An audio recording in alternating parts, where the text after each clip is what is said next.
आज रविवार है और हम सभी अव्यक्त बाप दादा की मुरली सुनते हैं।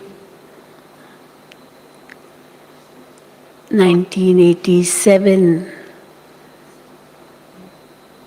अक्टूबर से ये मुरलियाँ शुरू हुई। अभी पिछली पहली मुरली सुनी थी 87-88 सीज़न की, आज दूसरी मुरली है। आज बाबा किसको देख रहे हैं? बाबा कौन सी दरबार में आए हैं? हम सभी कौन हैं? बाबा किस नज़र से हमें देख रहे हैं और क्या बाबा की हमारे में आश है, वो आज की मुरली है। बहुत ही सुंदर मुरली है, नशा चढ़ाने वाली भी और साथ साथ पुरुषार्थ कराने वाली भी। तो हर एक को अपनी चेकिंग भी इससे हो जाएगी कि मैं अभी तक कहाँ हूँ। तो इसीलिए कहाँ हूँ और कहाँ जाना है, तो उसके लिए क्या करना है, सारी बातें आज बाबा ने मुरली में सुनाई। कई बच्चे कहते कैसे कैसे कैसे करें, बाबा कहते कैसे मत कहो, ऐसे।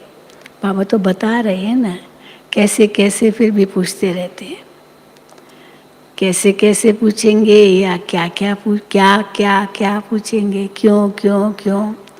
तो कई बार बाबा कहते हैं ये कह की भाषा ख़त्म करो, बाबा बता रहे हैं सब, बस जो बाबा बता रहे हैं उस अनुसार करो। इसीलिए प्रश्न पूछने की कोई आवश्यकता ही नहीं है, और जैसे बाबा कहते वैसे करते चलो तो क्यों नहीं संपूर्ण बनेंगे।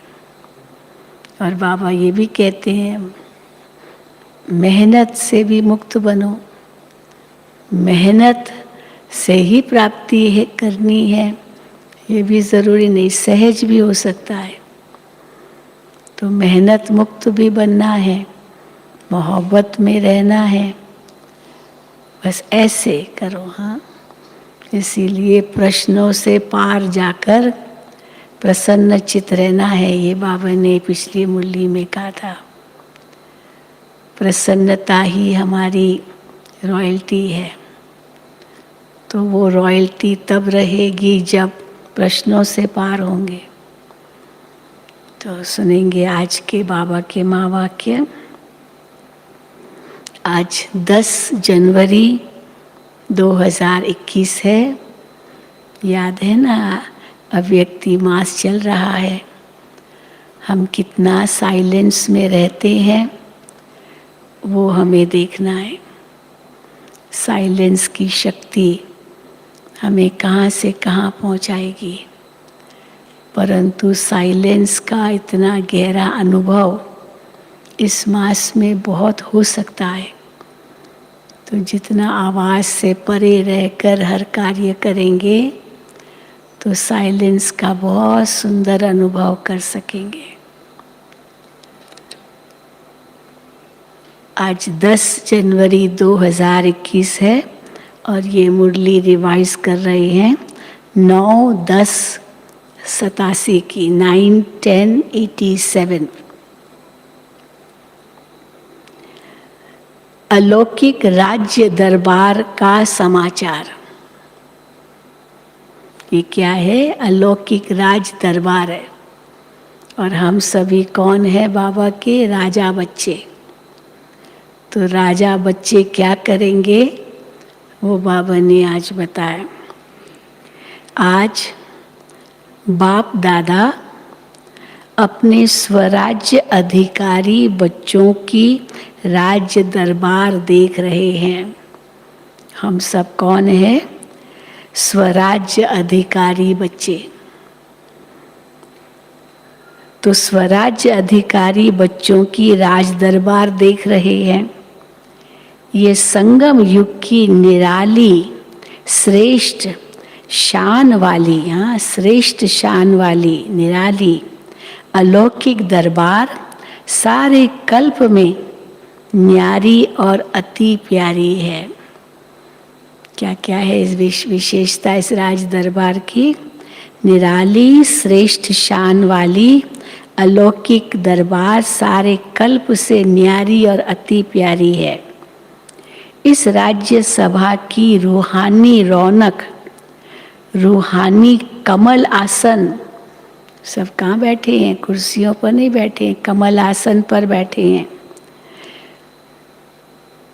इस राज्य सभा की रूहानी रौनक, रूहानी कमल आसन और रूहानी ताज और तिलक, सब ताजधारी तिलकधारी बैठे हैं। चेहरे की चमक, स्थिति के श्रेष्ठ स्मृति के वायुमंडल में अलौकिक खुशबू अति रमणीक, अति आकर्षित करने वाली है। बाबा ऐसी सभा देख रहे हैं। ऐसी सभा को देख बाप दादा हर एक राज्य अधिकारी आत्मा को देख हर्षित हो रहे हैं। कितनी बड़ी राज दरबार है। अब बाबा के आगे केवल यही बच्चे थोड़ी होंगे, हाँ सब देश विदेश सारे बच्चे बाबा के सामने आ जाते हैं। तो बाबा कहते हैं कितनी बड़ी दरबार है। हर एक ब्राह्मण बच्चा स्वराज्य अधिकारी है ना। बाबा ने ऐसे ही तो नहीं कहा, है ना स्वराज्य अधिकारी। तो कितने ब्राह्मण बच्चे हैं? सभी ब्राह्मणों की दरबार इकट्ठी करो तो कितनी बड़ी राज्य दरबार हो जाएगी। इतनी बड़ी राज्य दरबार किसी भी युग में नहीं होती है। वो राज्य सभा लोकसभा चाहे कितने भी हर देश में होते हैं, हाँ पार्लियामेंट असेंबली सब होते हैं, लेकिन फिर भी कितने होंगे? यहाँ तो लाखों लाखों, हाँ करोड़ों हो जाएंगे। तो बाबा कहते इतनी बड़ी नहीं होती। इतनी बड़ी राज्य दरबार किसी भी युग में नहीं होती। यही संगम युग की विशेषता है, जो ऊंचे ते ऊंचे बाप के सर्व बच्चे स्वराज्य अधिकारी बनते हैं। सब बच्चे ऊंचे ते ऊंचे बाप के स्वराज्य अधिकारी बनते हैं।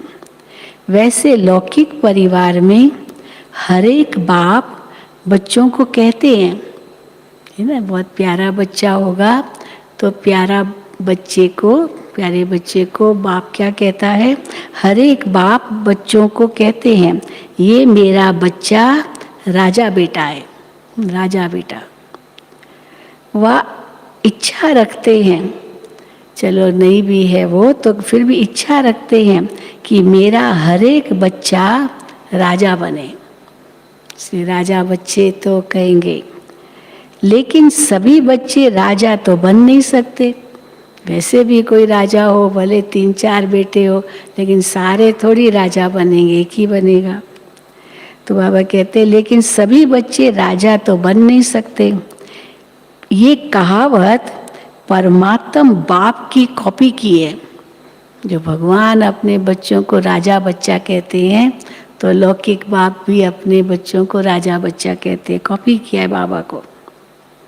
इस समय बाप दादा के सब बच्चे राजयोगी अर्थात स्व के राजे नंबरवार जरूर है। राजयोगी है ना, तो स्व के राजे नंबरवार जरूर है, लेकिन है सभी राजयोगी। प्रजा योगी कोई नहीं है, सब राजयोगी है। तो बाप दादा बेहद की राज्य सभा देख रहे थे। सभी अपने को स्वराज्य अधिकारी समझते हो ना, स्व पर राज्य करने वाले ऐसे अधिकारी समझते हो ना। नए नए आए हुए बच्चे भी राज्य अधिकारी हो, वह अभी बनना है। अभी वो तो नए नए एंटर हुए हैं, बाबा के बच्चे बने हैं, तो बाबा उनसे पूछ रहे हैं कि नए नए आए हुए बच्चे राज अधिकारी हो, वह अभी बनना है। नए नए हैं तो मिलना जुलना सीख रहे हैं। नए नए बच्चे हैं तो मिलेंगे, क्योंकि कितने तो पुराने हैं, पर कोई नए नए भी होंगे तो सबसे मिल रहे हैं। अव्यक्त बाप की अव्यक्त बातें समझने की भी आदत पड़ती जाएगी। नहीं, बच्चों को टाइम तो लगता है ना, क्योंकि ये अव्यक्ति भाषा है, अव्यक्त बाप द्वारा सुनाई हुई, तो आदत पड़ती जाएगी। फिर भी इस भाग्य को अभी से भी समय पर ज़्यादा समझेंगे। जब सचमुच आवश्यकता होगी तब समय पर ज़्यादा समझेंगे, अभी इतना न भी समझें कि हम सभी आत्माएं कितनी भाग्यवान है। तो बाप दादा सुना रहे थे अलौकिक राज्य दरबार का समाचार। अभी समाचार सुनो, क्या क्या देखा बाबा ने। सभी बच्चों के विशेष ताज और चेहरे की चमक के ऊपर न चाहते भी अटेंशन जा रहा था बाबा का। किस पर अटेंशन जा रहा था? विशेष ताज और चेहरे की चमक के ऊपर न चाहते भी अटेंशन जा रहा था। ताज ब्राह्मण जीवन की विशेषता। कौन सा है हमारा ताज जो ब्राह्मण जीवन की विशेषता? वो ताज नहीं, रतन जड़े ताज तो अभी है नहीं, लेकिन फिर भी कौन सा ताज? बाबा कहते पवित्रता का ही सूचक है, क्योंकि पवित्रता जीवन में है तो उसका कुछ हद तक ताज भी है ज़रूर। तो बाबा कहते पवित्रता का ही सूचक है ब्राह्मण जीवन की विशेषता। पवित्रता क्या का ही सूचक है? तो चेहरे की चमक रूहानी स्थिति में स्थित रहने की रूहानियत की चमक है। तो चेहरे पर क्या देखा और सिर पर क्या देखा? सिर पर ताज देखा, हाँ, पवित्रता का, और चेहरे की चमक रूहानी स्थिति में स्थित रहने की रूहानियत की चमक है। साधारण रीति से भी किसी भी व्यक्ति को देखेंगे तो सबसे पहले दृष्टि कहाँ जाएगी? जब किसी व्यक्ति को देखते हैं तो सबसे पहले दृष्टि चेहरे तरफ ही जाएगी। ये चेहरा ही वृत्ति और स्थिति का दर्पण है। वैसे भी कहा जाता है ये चेहरा मन का दर्पण है। तो मन कहो या वृत्ति और स्थिति, क्योंकि वो मन की वृत्ति और स्थिति का दर्पण है। तो बाप दादा देख रहे थे, अब क्या देखा होगा एक एक के चेहरे पर? चमक तो सभी में थी, लेकिन एक थे सदा रूहानियत की स्थिति में स्थित रहने वाले। उनकी रूहानियत चेहरे से हर वक्त झलक रही थी। तो एक है सदा रूहानियत की स्थिति में रहने वाले, स्वतः और सहज स्थिति वाले, नेचुरल रूप में रूहानियत उनके चेहरे से दिखाई देती।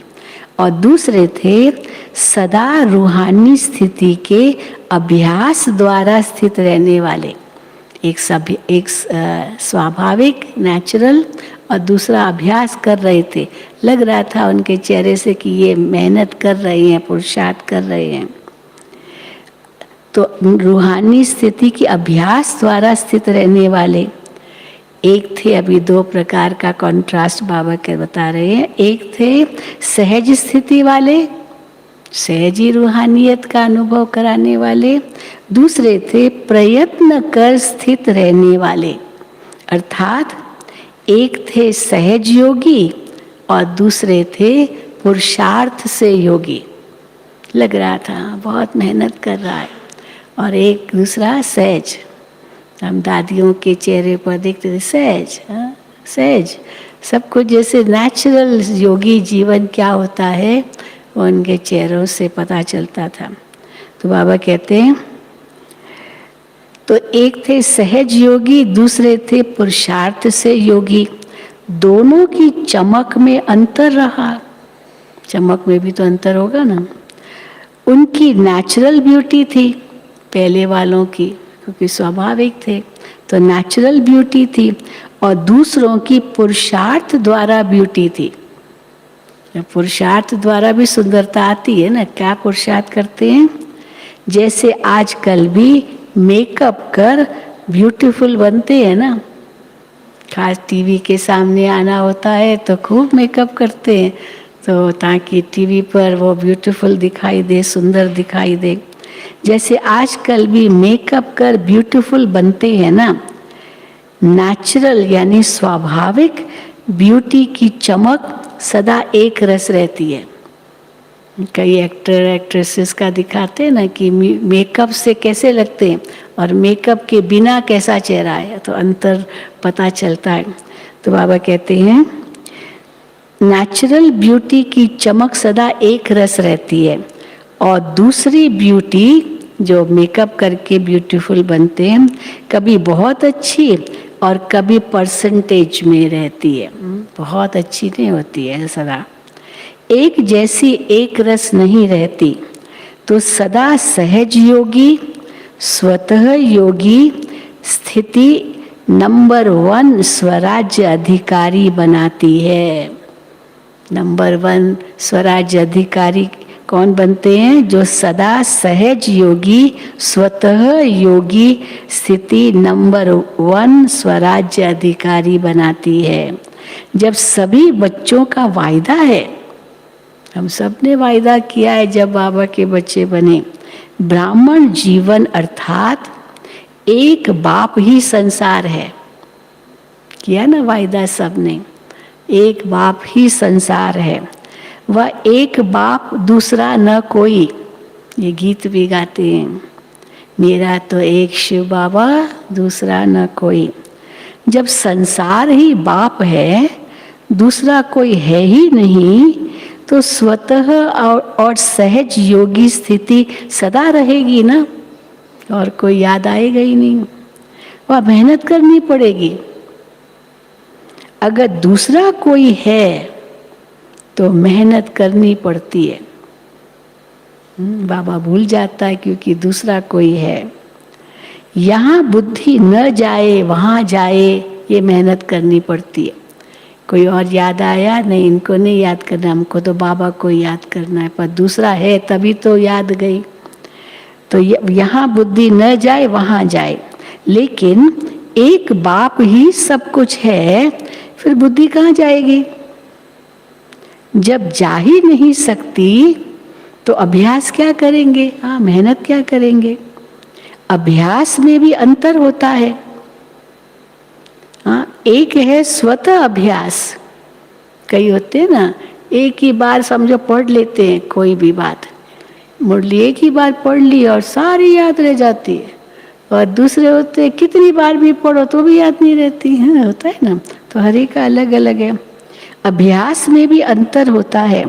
एक है स्वतः अभ्यास, है ही है, और दूसरा होता है मेहनत वाला अभ्यास। बहुत बार सुनो, बहुत बार सोचो, बहुत बार पढ़ो, तब जाके थोड़ा याद रहेगा। तो मेहनत वाला अभ्यास। तो बाबा कहते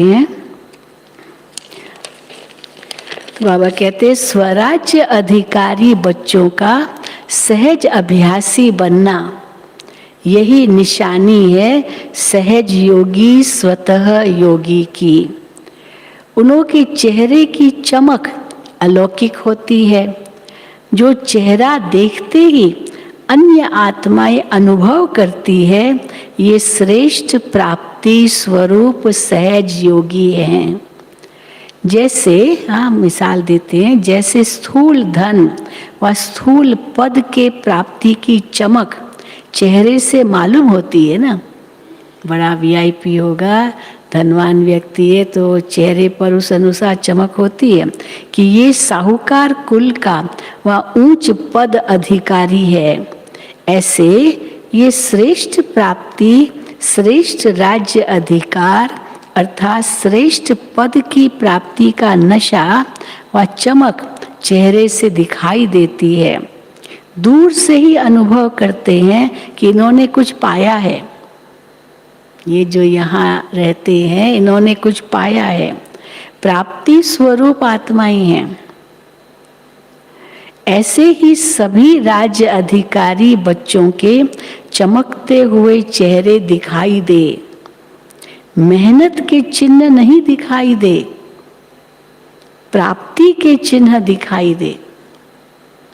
अभी भी देखो, कोई कोई बच्चों के चेहरे को देख यही कहते हैं ना, लोग कहते हैं उनके चेहरों को देख इन्होंने कुछ पाया है, और कोई कोई बच्चों के चेहरे को देख ये कहते हैं कि भाई इन्हों के लिए मंजिल तो बहुत ऊंची है।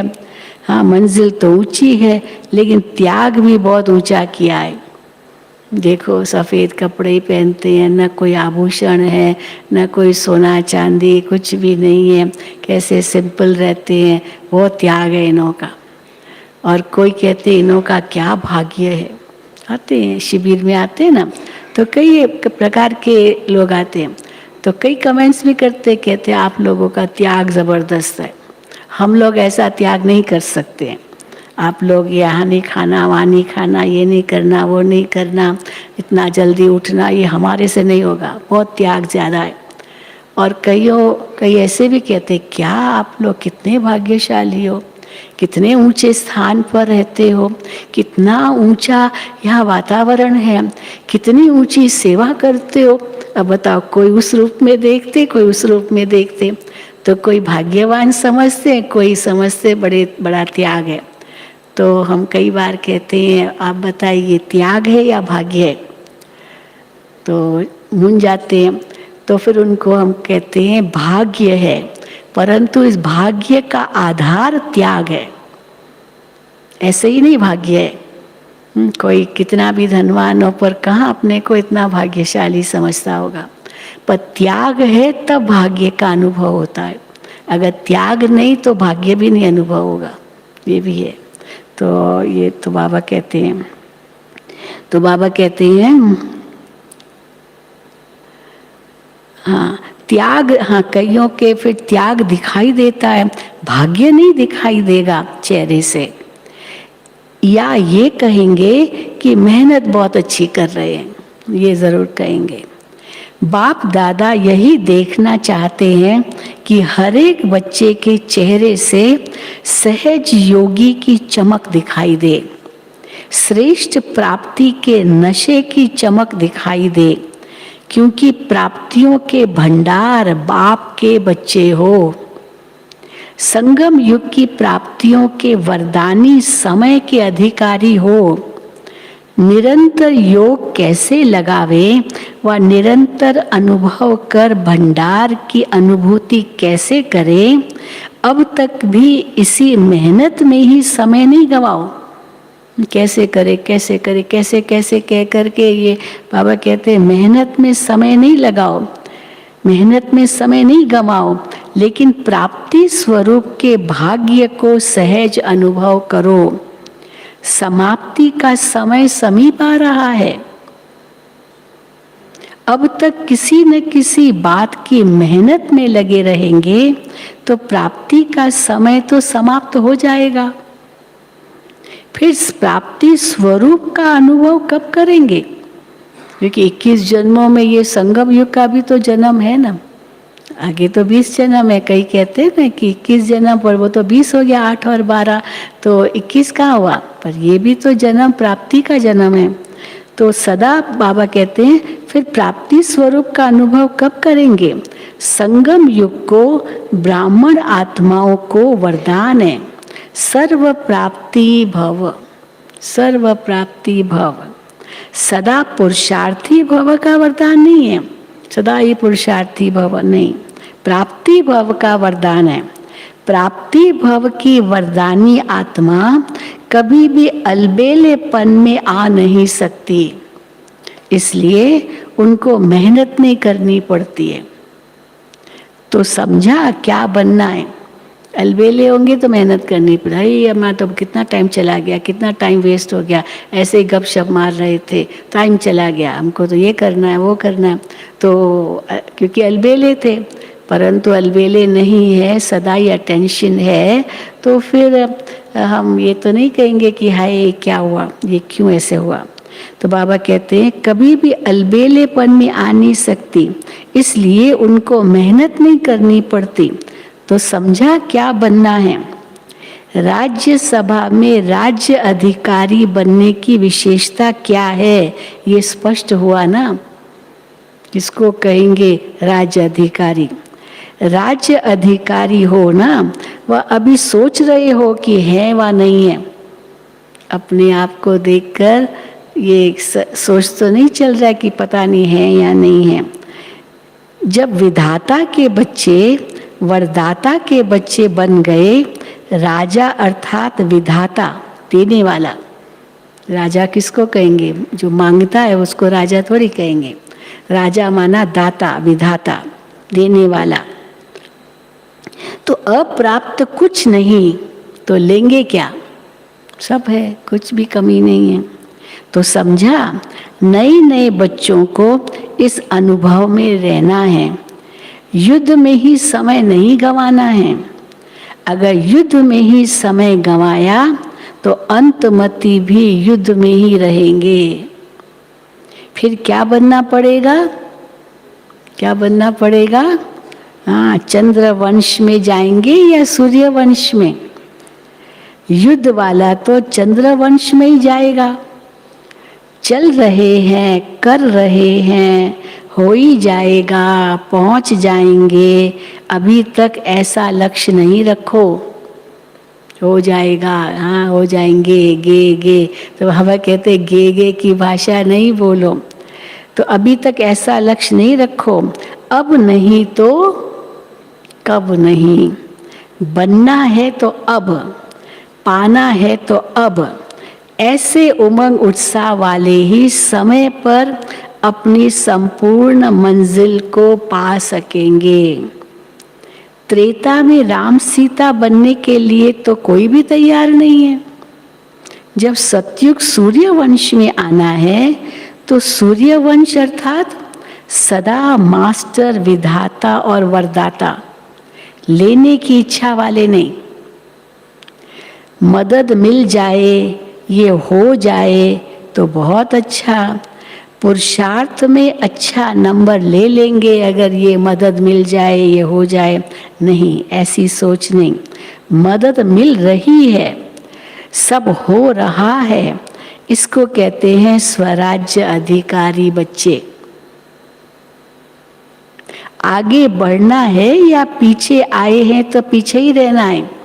हो सकता है उस समय सब नए बच्चों को बुलाया हो, तो बाबा उन नए बच्चों को कहते हैं आगे आना है या पीछे ही रहना है, क्योंकि पीछे आए हैं। आगे जाने का सहज रास्ता क्या है? वैसे तो नए बच्चों को बाबा टाइटल तो देते, last so fast so first. तो आगे जाने का सहज रास्ता क्या है? सहज योगी स्वतः योगी बनो। बहुत सहज है। जब है ही एक बाप, क्यों सहज है? जब है ही एक बाप, दूसरा कोई नहीं, तो जाएंगे कहाँ? और कौन याद आएगा जब कोई है ही नहीं, कोई दूसरा कोई नहीं, तो जाएंगे कहाँ? प्राप्ति ही प्राप्ति है, फिर मेहनत क्यों लगेगी? तो प्राप्ति के समय का लाभ उठाओ। अब सर्व प्राप्ति स्वरूप बनो। समझा? बाप दादा तो यही चाहते हैं कि एक एक बच्चा, चाहे लास्ट आने वाला, चाहे स्थापना के आदि में आने वाला, जो शुरू यज्ञ की आदि में आए थे, तो चाहे अभी आने वाला, चाहे लास्ट आने वाला, चाहे स्थापना की आदि में आने वाला, हर एक बच्चा नंबर 1 बने, राजा बने, न कि प्रजा। तो हम सब कौन हो गए? बाबा के राजे बच्चे। तो बाबा इसी नज़र से हमें देख रहे हैं। फिर बाबा ने कहा अच्छा, मुरली इतनी है। अब बाबा के सामने महाराष्ट्र और मध्य प्रदेश, ये 2 ग्रुप बैठे हैं। तो महाराष्ट्र और मध्य प्रदेश का ग्रुप आया है। बाबा ने दोनों को कितने सुंदर महावाक्य सुनाए। देखो, महाशब्द कितना अच्छा है। महाराष्ट्र कितना बड़ा नाम है, महाराष्ट्र। महाशब्द कितना अच्छा है।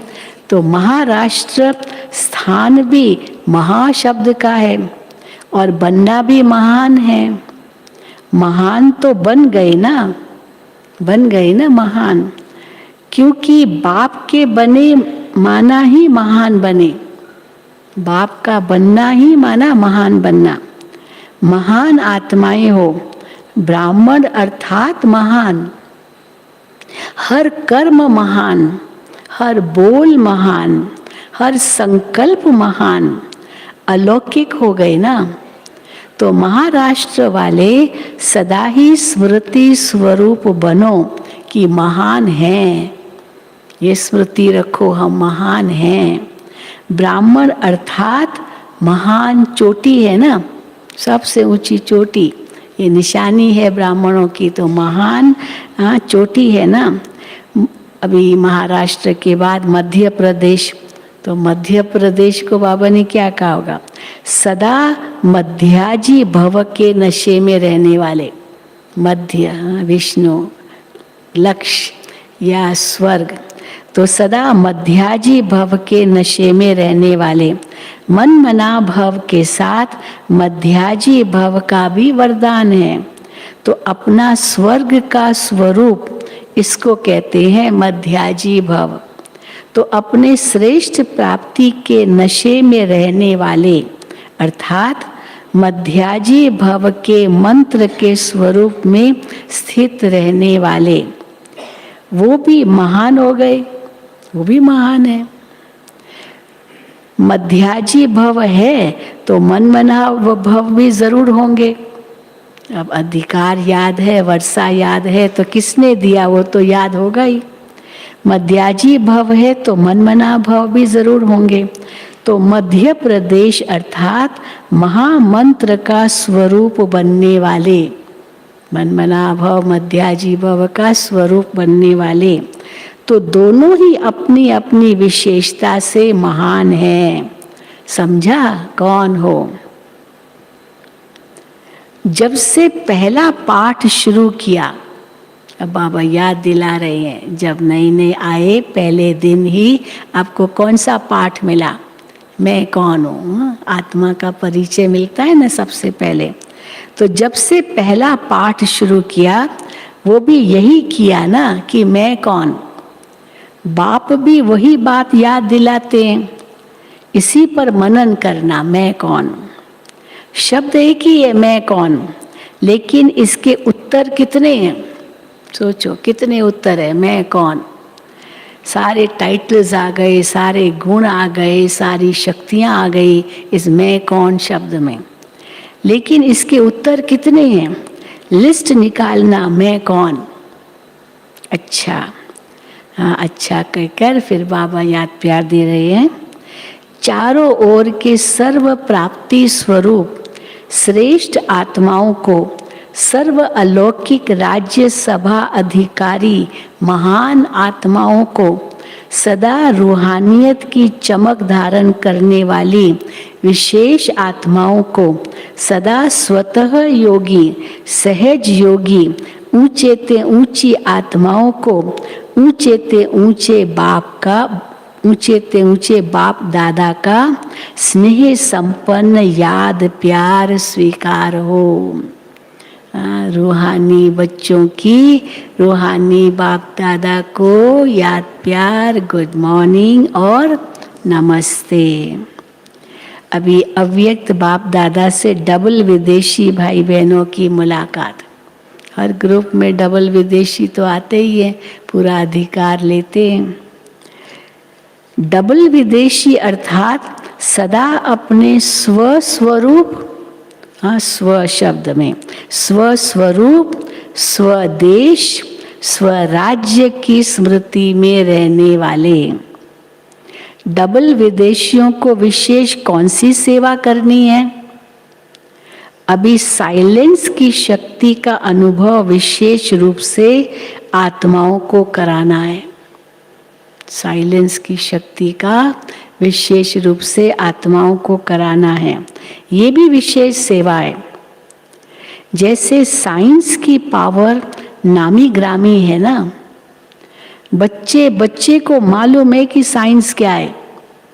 आजकल तो सचमुच छोटे बच्चों को भी कि सब कुछ आता है, कंप्यूटर चलाना, मोबाइल चलाना। बेचारे बड़े तो वहीं देखते रह जाते, आता ही नहीं है, और बच्चे फटाफट फटफट सब कर लेते हैं। तो बाबा कहते हैं बच्चे बच्चे को मालूम है कि साइंस क्या है। ऐसे साइलेंस पावर साइंस से भी ऊंची है, वो दिन भी आना है। अभी तो कहते हैं ना ये साधन बहुत है, तंग हो गए, बहुत परेशान हो गए, बस साइलेंस में जाना है। तो साइलेंस पावर का महत्व धीरे धीरे जानने लगे हैं। तो बाबा कहते हैं ऐसे साइलेंस पावर साइंस से भी ऊंची है, वो दिन भी आना है। साइलेंस के पावर की प्रत्यक्षता अर्थात बाप की प्रत्यक्षता, बहुत बड़ी बात है ये। साइलेंस पावर की प्रत्यक्षता ये बाप की प्रत्यक्षता है। इनको इतनी साइलेंस की शक्ति देने वाला कौन? तो वो ही प्रत्यक्ष होगा, बाबा प्रत्यक्ष होगा। तो बाबा कहते हैं साइलेंस के पावर की प्रत्यक्षता अर्थात बाप की प्रत्यक्षता। जैसे साइंस प्रत्यक्ष प्रूफ दिखाई दे रही है ना, विज्ञान में क्या क्या करते रहते हैं तो वो प्रैक्टिकल प्रूफ देखते हैं। तो जैसे साइंस प्रत्यक्ष प्रूफ दिखा रही है ना, वैसे साइलेंस पावर का प्रैक्टिकल प्रूफ क्या है? साइलेंस पावर का प्रैक्टिकल प्रूफ क्या है? आप सबका जीवन, प्रैक्टिकल जीवन, ये आपके साइलेंस पावर का प्रैक्टिकल प्रूफ है। हाँ, ये प्रमाण है। आप सबका जीवन, जब इतने सब प्रैक्टिकल प्रूफ दिखाई देंगे तो न चाहते हुए भी सभी की नजर में सहज आ जाएंगे। जैसे अभी बाबा, क्योंकि 86 यूनाइटेड नेशंस ने पीस ईयर घोषित किया था, तो million minutes of peace appeal ये ब्रह्मा कुमारीज ने प्रोजेक्ट लॉन्च किया था, और 1 मिनट शांति का हर एक देवी। तो ऐसे बिलियंस, करोड़ों करोड़ों ऐसे सेकेंड मिनट्स इकट्ठे किए थे सबके, और वो यूनाइटेड नेशंस में बताया गया। तो पीस मैसेंजर अवार्ड दादी जी को मिला, इस संस्था को, और दादी जी खास यूनाइटेड नेशंस में गए थे। 5 अवार्ड्स मिले थे 5 देशों से, तो दादी जी गए थे लेने के लिए। तो बाबा कहते हैं जैसे पिछले वर्ष पीस का कार्य किया ना, इसको स्टेज पर प्रैक्टिकल में दिखाया, कैसे सब एकदम साइलेंस में चले गए, बिल्कुल साइलेंस। ऐसे ही चलते फिरते पीस के मॉडल दिखाई दे तो साइंस वालों की भी नज़र साइलेंस वालों के ऊपर अवश्य जाएगी। साइंस वालों की नज़र साइलेंस वालों पर नज़र ज़रूर जाएगी। समझा? साइंस की इन्वेंशन विदेश में ज़्यादा होती है, इसलिए बाबा विदेशियों को कह रहे हैं कि साइलेंस पावर को बढ़ाओ। तो साइलेंस की पावर का आवाज़ भी वहाँ से सहज फैलेगा। सेवा का लक्ष्य तो है ही, सभी को उमंग उत्साह भी है। सेवा के बिना तो रह नहीं सकते, जैसे भोजन के बिना नहीं रह सकते, ऐसे सेवा के बिना भी रह नहीं सकते। इसलिए बाप दादा खुश है, डबल विदेशियों से बाप दादा खुश है। सेवा का उमंग तो बहुत इनको रहता है। अच्छा, अभी बाबा फिर उसके बाद भिन्न भिन्न पार्टियों से मिले हैं। 2 ग्रुप्स है। पहले ग्रुप से स्वदर्शन चक्रधारी श्रेष्ठ आत्माएं बन गए, ऐसा अनुभव करते हो?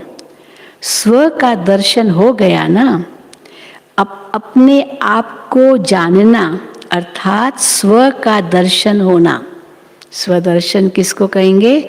अपने आप को जानना अर्थात स्व का दर्शन होना, और चक्र का ज्ञान जानना अर्थात स्वदर्शन चक्रधारी बनना।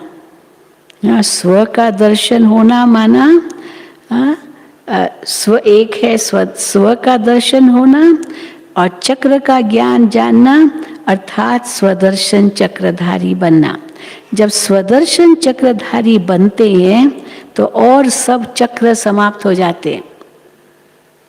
कई बार होता है ना, बहुत बातों में, बहुत झंझटों में पड़ते रहते हैं, अरे भाई क्यों इन चक्रों में जाते हो, कितने चक्र अपने साथ चलाते रहते हैं, उसमें मूंझते ही रहते हैं।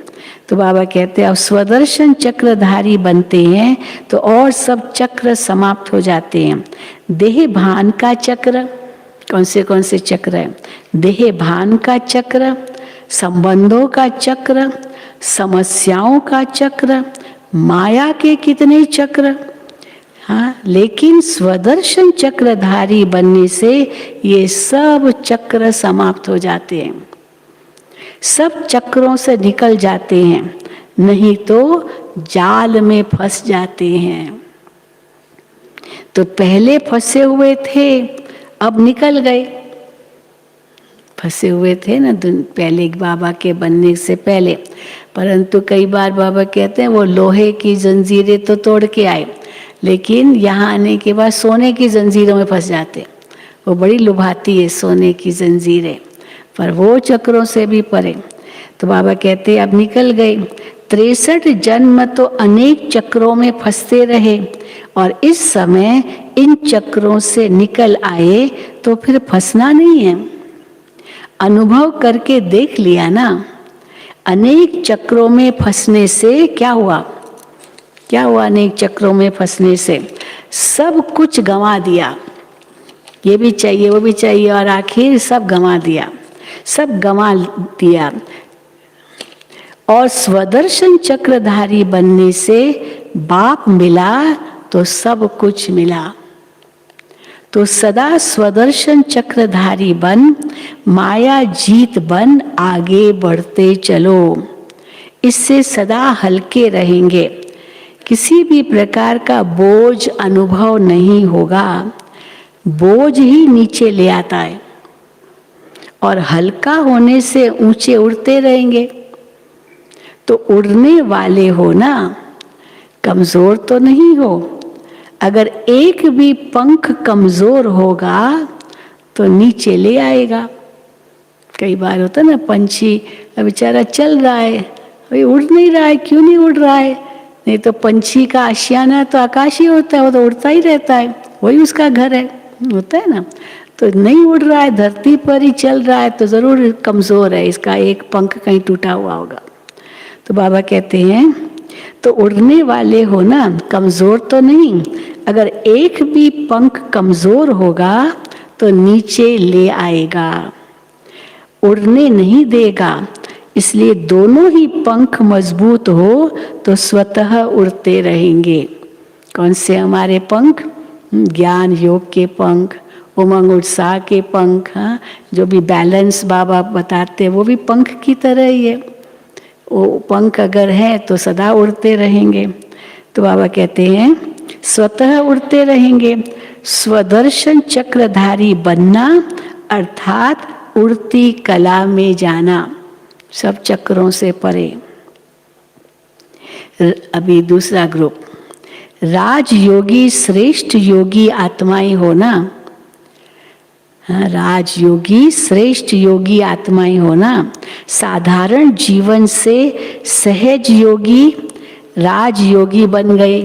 पहले तो साधारण जीवन था, तो साधारण जीवन से सहज योगी राजयोगी बन गए।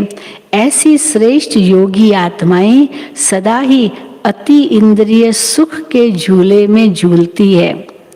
हठ योगी योग द्वारा शरीर को ऊंचा उठाते, जैसे दिखाते। ट्रांसेंडेंटल मेडिटेशन थे, महेश योगी थे, वो कहता था मैं ट्रांसेंडेंटल मेडिटेशन सिखाता हूँ, धरती से 1 इंच ऊपर। अब ये तो ग्रेविटी के विरुद्ध गए। हाँ, तो इसीलिए ऐसे कैसे हो सकता है? वो कहता था आपको ऊंचा उठा दो। तो कई बार ऐसे लगता था कि जैसे उठे, तो ऐसे वो समझता था कि ऐसे ऊंचे उठाएं। तो बाबा कहते हैं वास्तव में ऐसी बात नहीं कि ऐसे खाली उठे, परंतु ऐसी श्रेष्ठ योगी आत्माएं सदा ही अति इंद्रिय सुख के झूले में झूलती है। हठ योगी योग द्वारा शरीर को ऊंचा उठाते और उड़ने का अभ्यास करते हैं। वास्तव में आप राजयोगी ऊंची स्थिति का अनुभव करते हो। तो शरीर से ऊपर जाना ऐसी बात नहीं है, पर ऊंची स्थिति का अनुभव करते हो।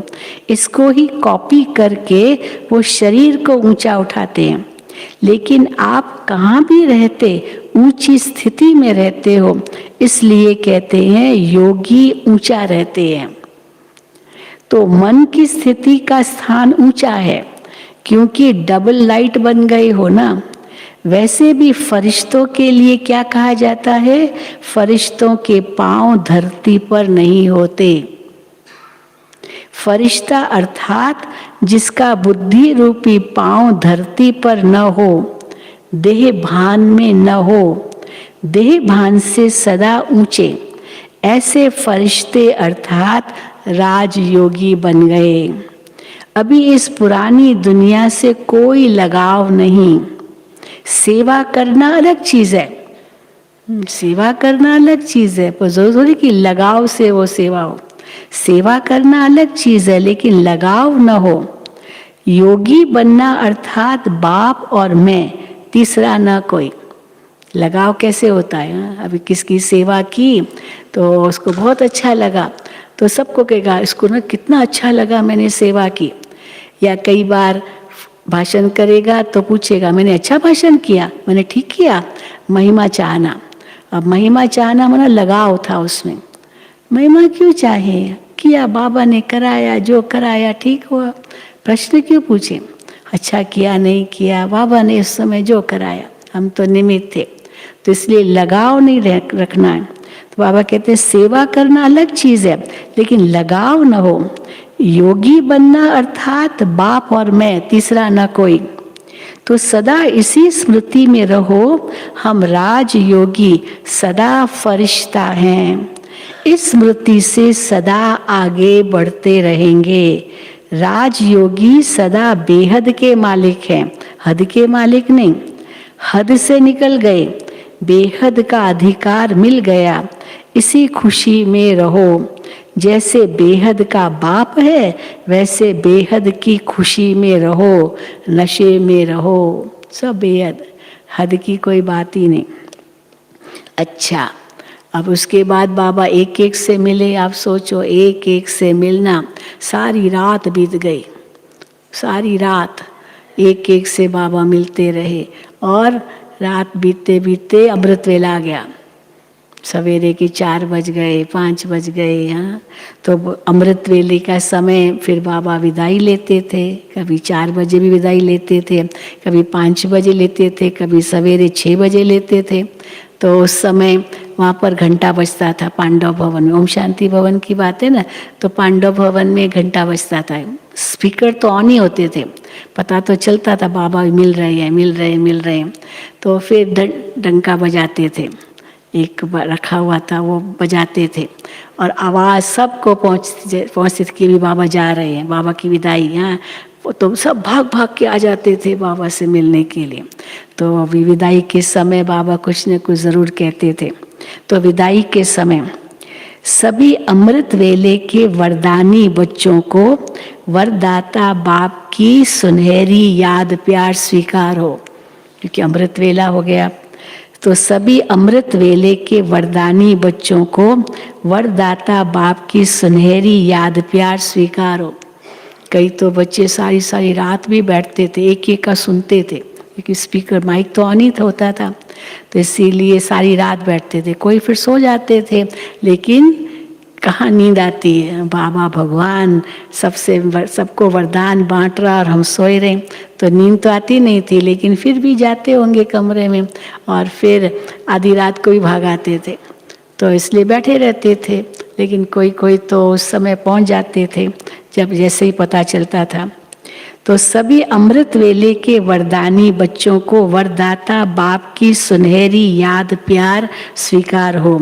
साथ साथ सुनहरी दुनिया बनाने की सेवा के सदा प्लान हाँ, मनन करने वाले और सदा सेवा में दिल व जान, सिक व प्रेम से, तन मन धन से सहयोगी आत्माएं सभी को बाप दादा गुड मॉर्निंग, डायमंड मॉर्निंग कर रहे हैं। बाबा केवल गुड मॉर्निंग नहीं कहते थे, डायमंड मॉर्निंग कहते थे। और सदा डायमंड बन इस डायमंड युग की विशेषता को वरदान और वर्षे में लेकर स्वयं भी सुनहरी स्थिति में स्थित रहेंगे और औरों को भी ऐसा ही अनुभव कराते रहेंगे।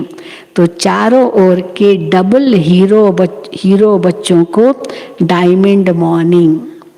अच्छा, ओम शांति। अभी वरदान। रहम दिल की भावना द्वारा अपकारी पर भी उपकार करने वाले शुभ चिंतक भव।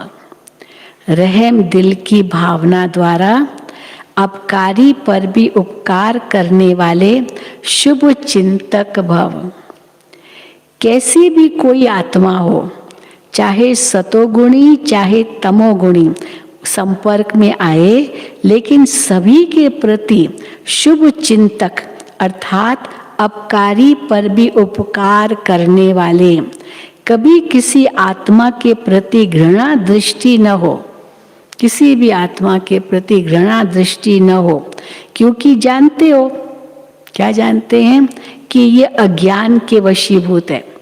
कुछ ऐसा बोल दिया जो ठीक नहीं बोला, पर उस समय तो अज्ञान के वशीभूत था। अगर ज्ञानी तो आत्मा होता तो ऐसा नहीं बोलता। तो अज्ञान के वशीभूत है, बेसमझ है, उनके ऊपर रहम व स्नेह आए, घृणा नहीं। शुभ चिंतक आत्मा ऐसा नहीं सोचेगा कि इसने ऐसे क्यों किया, लेकिन इस आत्मा का भी कल्याण कैसे हो, यही है शुभ चिंतक स्टेज। स्लोगन। तपस्या के बल से असंभव को संभव कर सफलता मूर्त बनो। तपस्या के बल से असंभव को संभव कर सफलता मूर्त बनो। अच्छा, ओम शांति, ओम शांति, ओम शांति।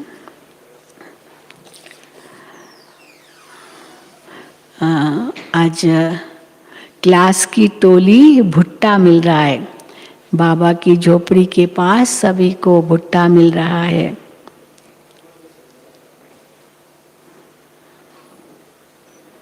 हाँ, एक हमारी बिन्नी बहन को तो सभी जानते हैं ना।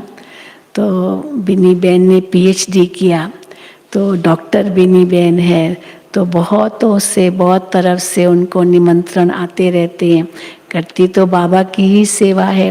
हाँ बिन्नी, हाथ उठाओ बस। हाँ, इनके लिए भाई ताली बजाओ। हाँ, बहुत सेवा करती है, देश विदेश में जाकर सेवा करती है।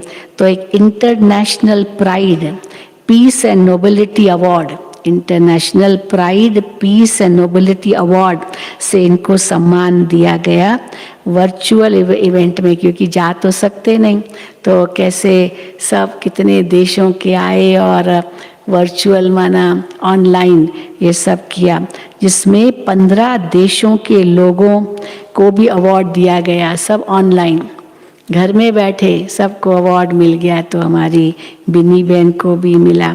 बाबा की सेवा की तो ब्रह्मा कुमारियों का नाम तो आप बहुत प्रत्यक्ष करते रहते हैं। तो ज़रूर ज़रूर बाबा की सेवा के सिवाय तो और तो इनकी बुद्धि में कुछ है ही नहीं, बस सेवा सेवा सेवा। और बाबा देता है क्योंकि निरंकारी बन करके सेवा करते हैं। चलो ठीक है, और शांत। अभी हम सब बाबा की याद में बैठेंगे। हाँ हाँ, सॉरी, ये तो भूल गई मैं। हाँ, आज 10 तारीख है, अव्यक्ति मास चल रहा है। 10 तारीख ब्रह्मा बाबा का कदम। सर्व गुणों में मास्टर सागर। ब्रह्मा बाबा क्या थे? सर्व गुणों में मास्टर सागर। जैसे ब्रह्मा बाप सर्व गुणों में मास्टर सागर बने, सर्व शक्तियों का वर्षा प्रैक्टिकल जीवन में अनुभव किया। साथ साथ आत्मा की जो श्रेष्ठ व महान स्टेज है, संपूर्ण निर्विकारी, सर्वगुण संपन्न, 16 कला संपूर्ण, मर्यादा पुरुषोत्तम, संपूर्ण अहिंसक, इस महानता को जीवन में लाया। ऐसे आप बच्चे भी सर्व गुणों, सर्व कलाओं में संपन्न बनो। सर्व शक्तियों को अनुभव में लाते हुए सर्व गुणों में मास्टर सागर बनो। तब वरदानी महादानी स्वरूप से सेवा कर सकेंगे। अच्छा, ओम शांति।